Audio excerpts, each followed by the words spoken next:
the number of priests and religious figures forced into exile is 200. Mais de 200 padres foram presos. Essa é a manchete que está explodindo nas redes sociais, alimentando uma teoria que, à primeira vista, parece absurda demais para ser verdade. Mas, e se não for? E se houver algo escondido por trás das portas fechadas do Vaticano?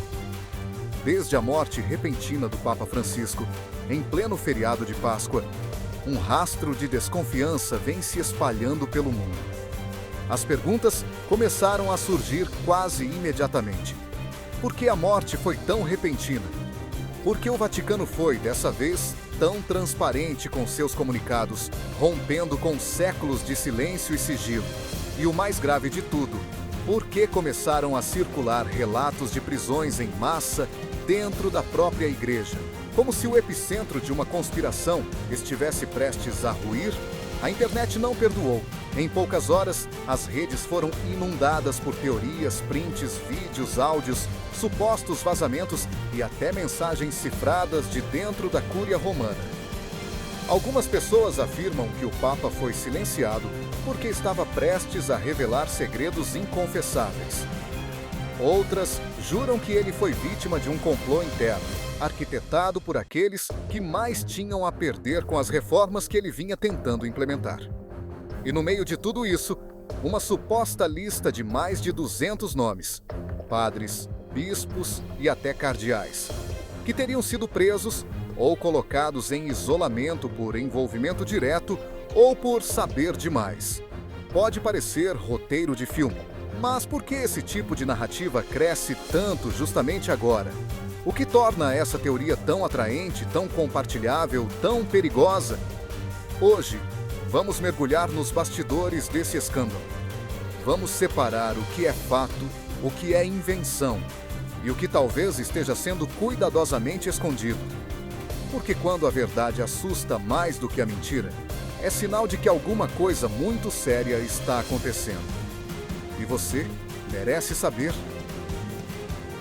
O Papa Francisco morreu em 21 de abril de 2025, uma segunda-feira de Páscoa. Tinha 88 anos. O mundo soube da notícia logo nas primeiras horas do dia, quando o Vaticano divulgou um comunicado oficial informando que o pontífice havia sofrido um AVC seguido de colapso cardiovascular irreversível. As redes explodiram, os sinos tocaram e líderes de todas as religiões expressaram condolências. Mas junto com a comoção, algo estranho começou a surgir. Não foi o silêncio do Vaticano que chamou a atenção desta vez. Foi o contrário. Pela primeira vez em décadas, a Santa Sé se mostrou excessivamente transparente. Relatórios médicos foram divulgados, boletins de saúde emitidos quase diariamente nas semanas anteriores, mensagens de áudio do próprio Papa circularam como forma de demonstrar que ele ainda estava presente e consciente. E isso, para muitos, foi justamente o primeiro sinal de que havia algo errado. Durante séculos, a saúde de papas foi tratada como um segredo de Estado. João Paulo II, por exemplo, passou anos ocultando o real estado de sua doença. Bento, 16º, renunciou sem jamais divulgar todos os detalhes. Mas com Francisco foi diferente. A Igreja quis mostrar cada passo, cada suspiro, cada oscilação clínica. E então, no ápice dessa transparência, ele morre. Simples assim, uma morte natural, um AVC. Mas o mundo não engoliu essa versão com tanta facilidade. No dia anterior à sua morte, o Papa se encontrou com o vice-presidente dos Estados Unidos, J.D. Vance. Foi um encontro a portas fechadas, sem muitos detalhes revelados. A única informação oficial foi uma nota diplomática protocolar. Nada fora do padrão. E, no entanto, poucas horas depois, o Papa estava morto. Foi o suficiente para que a máquina da desinformação começasse a girar em alta velocidade. O que eles conversaram? O que aconteceu naquele encontro? Por que justo no dia seguinte o Papa faleceu? Perguntas como essas foram lançadas como faíscas sobre um campo seco. E as chamas se espalharam. Teóricos da conspiração começaram a afirmar que o encontro com Vance não foi diplomático, mas sim tenso, talvez até ameaçador. Outros sugeriram que Francisco já estava morto antes mesmo do encontro e que tudo aquilo foi encenado. Surgiram boatos de que o áudio que ele enviou aos fiéis na manhã anterior havia sido manipulado por inteligência artificial. E foi nesse cenário nebuloso que a história dos 200 padres presos começou a surgir. Primeiro como um sussurro, depois como uma avalanche. Segundo os relatos que circulam, essas prisões teriam começado em sigilo total, com ordens diretas do alto escalão do Vaticano. Os detidos seriam figuras ligadas ao entorno mais próximo do Papa, pessoas que sabiam demais ou que, de alguma forma, estavam envolvidas na sua suposta morte. A acusação central: conspiração, silenciamento, obstrução e, o mais chocante, assassinato. Mas, até aqui, o que temos são peças soltas, declarações dúbias e uma ausência ensurdecedora de fatos concretos. E é justamente essa ausência que, para muitos, é a maior evidência de que há algo errado. Porque em situações normais, o que não aparece simplesmente não aconteceu. Mas quando o assunto é o Vaticano, o que não aparece pode ser exatamente o que estão tentando esconder. Francisco sempre foi um pontífice que incomodou. Para uns, por ser progressista demais. Para outros, por ousar tocar em feridas que muitos preferiam manter escondidas. Durante seu papado, ele falou abertamente sobre abusos, cobrou transparência financeira, expulsou bispos, enfrentou cardeais corruptos. Ele era, na visão de muitos tradicionalistas, um problema que crescia, um obstáculo, uma ameaça. Por isso, a teoria de que ele foi silenciado antes de expor algo muito maior encontrou terreno fértil. A narrativa é simples e direta. Francisco sabia demais. Estava prestes a falar. E não deixaram. Seja sobre corrupção interna, abuso sistêmico ou até segredos mais obscuros, o que se diz é que ele cruzou uma linha da qual não se volta e pagou o preço. Mas há algo mais sombrio nessa história. Essa teoria ganhou ainda mais força ao ser comparada com a morte de outro papa. João Paulo, ele morreu em 1978, após apenas 33 dias no cargo. Oficialmente, ataque cardíaco. Extraoficialmente, suspeitas de envenenamento por estar prestes a denunciar um escândalo no Banco do Vaticano. Quase meio século depois, os mesmos fantasmas parecem estar de volta. Domingo de Páscoa. Milhões assistem à missa. O Papa lá parece debilitado, mas firme. Depois recebe J.D. Vance, o vice-presidente americano, num encontro sem imagens, sem áudio, sem registro além do protocolo. Na segunda-feira, ele está morto. Isso é suficiente? Para muitos, sim. Porque o que não se explica, se imagina. E a imaginação da internet não conhece limites. Surgiram posts com perguntas diretas a Vance. O que você fez?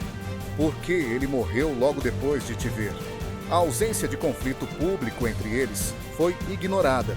A presença de Vance no funeral, tratada como provocação. E assim, a teoria cresceu. O Vaticano teria feito um acordo, um acerto, uma jogada política que custou a vida do Papa. Outra linha de pensamento, ainda mais conspiratória, afirma que o Papa já estava morto dias, talvez semanas, antes do anúncio oficial. Essa teoria se apoia em supostas contradições nos boletins médicos, na aparência diferente em vídeos recentes e até na ideia de que áudios e aparições foram gerados artificialmente. Uma teoria que parece absurda, até alguém lembrar que o Vaticano já ocultou mortes no passado. Os defensores dessa linha citam Carlo Maria Viganò, arcebispo dissidente, como fonte das primeiras suspeitas. Ele teria indicado que o Vaticano estava manipulando informações, que algo estava fora do normal. E como sempre, bastou um fio de dúvida para que o novelo se desenrolasse. Entre as teorias mais esotéricas, uma em especial chama a atenção: a de que a morte de Francisco foi necessária para cumprir a chamada profecia de São Malaquias. Segundo essa profecia do século XII, Francisco seria o penúltimo papa antes do fim dos tempos. Seu sucessor, Pedro Romano, comandaria a Igreja nos dias finais da humanidade. Para alguns, isso não é coincidência, é destino. E o Vaticano, ou parte dele, teria agido para acelerar o cumprimento desse desfecho apocalíptico. A teoria fala de datas, de símbolos, de presságios.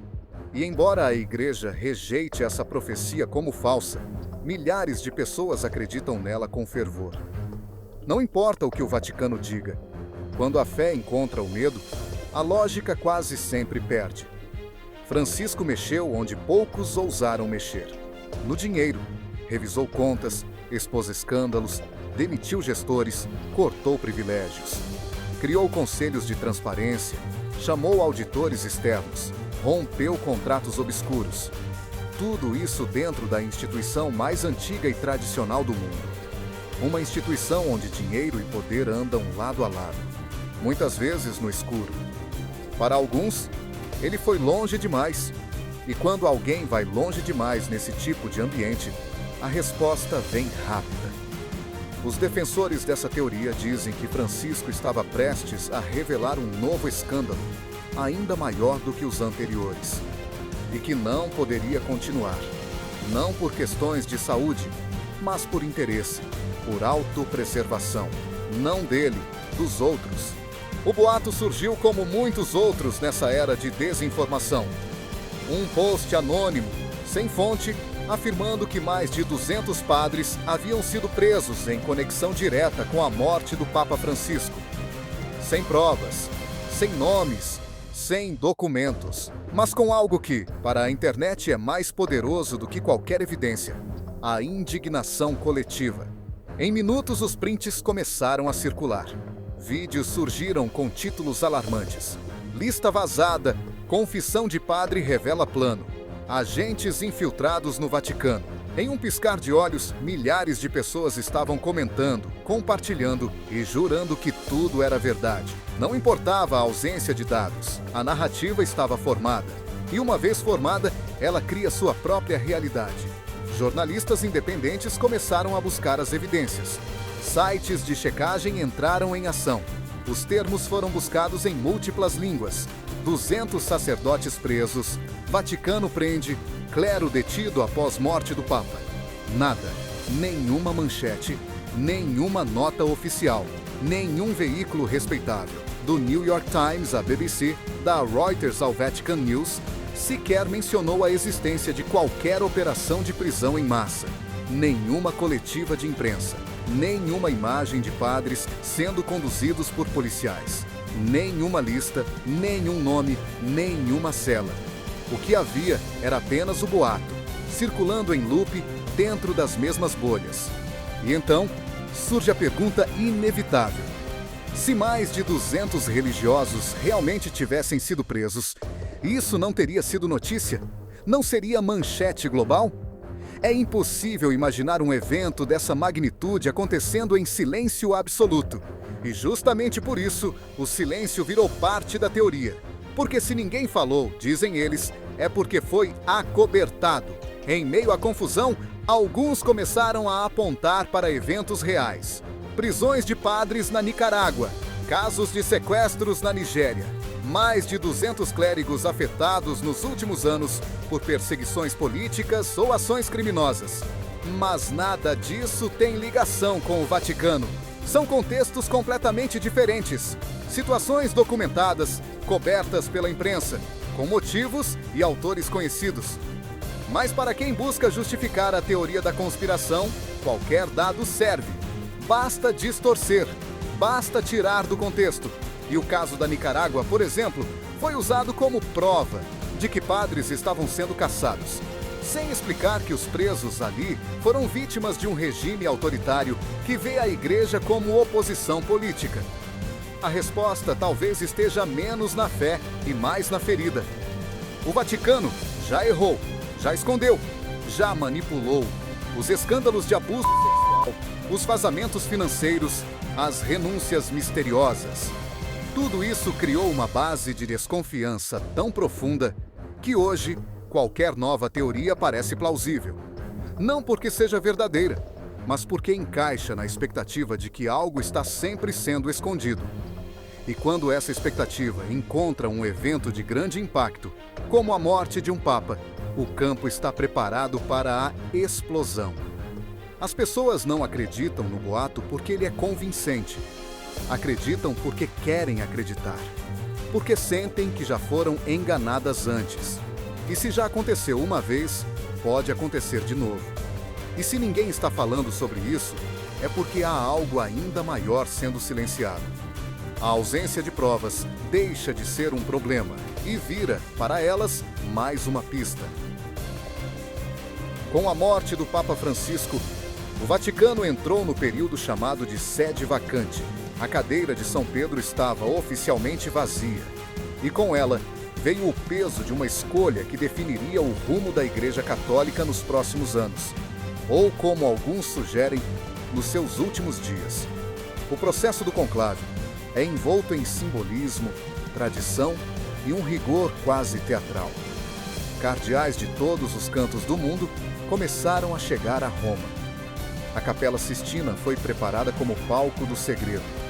Equipamentos de escuta foram caçados, celulares confiscados, jammers de sinal foram instalados. E em meio ao burburinho do mundo exterior, um voto silencioso começaria. Mais de 130 cardeais eleitores, todos com menos de 80 anos, se reuniriam ali, trancados, longe dos olhos do mundo, para escolher o novo líder espiritual de 1,3 bilhões de pessoas. Mas dessa vez, algo estava diferente. O mundo os observava com uma desconfiança incomum.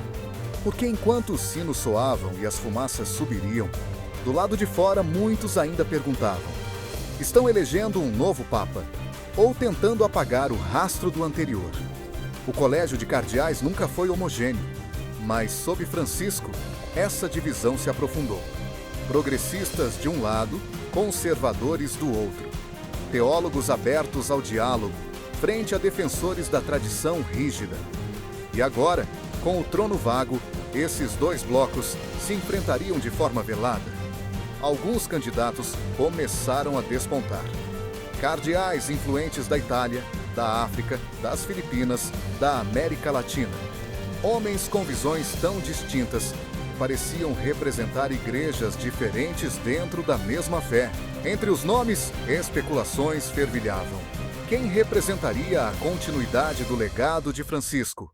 Quem defenderia a retomada de uma doutrina mais ortodoxa? Quem teria força suficiente para pacificar uma igreja fragmentada e ainda enfrentar o fantasma da suspeita pairando sobre a morte do último Papa? O conclave, por tradição, exige uma maioria de 2/3. Podem ser necessários dias, várias rodadas de votação, debates intensos nos bastidores, alianças discretas e orações silenciosas. E então, em um momento que carrega séculos de história, a fumaça branca sobe. Um novo nome é anunciado: Habemus Papam. A multidão explode. O mundo para. E da sacada surge a figura do novo pontífice. Um homem escolhido entre homens, mas agora elevado a uma posição quase divina. Só que, desta vez, essa consagração carrega mais do que esperança. Ela carrega perguntas. Que tipo de papa será esse novo líder? Um reformista como Francisco? Um restaurador da tradição? Ou alguém que tenta apagar as brasas ainda acesas de uma suspeita que se recusou a morrer? Para alguns fiéis, o conclave foi a prova de que a igreja segue firme, sólida, resiliente diante das teorias. Para outros, foi apenas mais um teatro, uma forma de distrair, de virar a página rápido demais. A pressa do processo, a forma quase coreografada como tudo aconteceu, o silêncio absoluto sobre as polêmicas que dominaram as redes, tudo isso gerou ainda mais ruído. Como se ao enterrar um papa, estivessem tentando enterrar junto as perguntas. Mas perguntas não morrem. Elas se repetem e continuam ecoando. Se Francisco foi apenas mais um papa a morrer naturalmente, por que tanta dúvida? E se não foi, o que realmente aconteceu naquela sala onde só os cardeais entraram? A história oficial é simples. O Papa Francisco morreu por causas naturais aos 88 anos, após anos enfrentando problemas de saúde. O Vaticano foi transparente. Os relatórios médicos foram claros. O funeral seguiu todos os ritos. O conclave escolheu um novo Papa. Fim. Mas não foi o fim. A morte de Francisco abriu portas que talvez nunca mais se fechem. Teorias explodiram. Rumores se tornaram manchetes alternativas. E mesmo sem uma única prova concreta, milhões de pessoas acreditaram e ainda acreditam que algo muito maior aconteceu por trás daqueles muros sagrados. O número de padres presos nunca foi confirmado. Nenhum nome foi divulgado. Nenhuma imagem, nenhum relatório, nenhum jornal de prestígio tocou no assunto com seriedade. E mesmo assim, a teoria permanece viva. Porque o silêncio do Vaticano, por mais que tenha parecido transparência, não foi suficiente para abafar o som de décadas de desconfiança acumulada. A verdade é que a Igreja Católica, como instituição, carrega o peso de seus próprios pecados, escândalos abafados, verdades escondidas, vítimas esquecidas. E nesse cenário, a ideia de que o Papa poderia ter sido vítima da própria estrutura que tentou reformar não parece mais tão absurda para muitos. Pode não haver provas, mas há um clima, um sentimento, uma ferida aberta que transforma qualquer dúvida em certeza, qualquer silêncio em conspiração. E no final, talvez essa seja a pergunta que mais incomoda. Não é o que sabemos que nos assusta, é o que nunca saberemos. Se você assistiu até aqui, já percebeu que essa história vai muito além de uma teoria da conspiração. Ela revela como a fé, o poder e a desinformação se cruzam num mundo onde qualquer verdade pode ser questionada e qualquer mentira acreditada. Agora é com você. O que você acredita? O Papa Francisco foi vítima de causas naturais ou de algo muito maior? Você acha possível que mais de 200 padres tenham sido presos em silêncio absoluto? Ou tudo isso é apenas mais uma fantasia alimentada por anos de crise de confiança? Comenta aqui embaixo. Me diz o que você pensa. Vamos continuar essa conversa.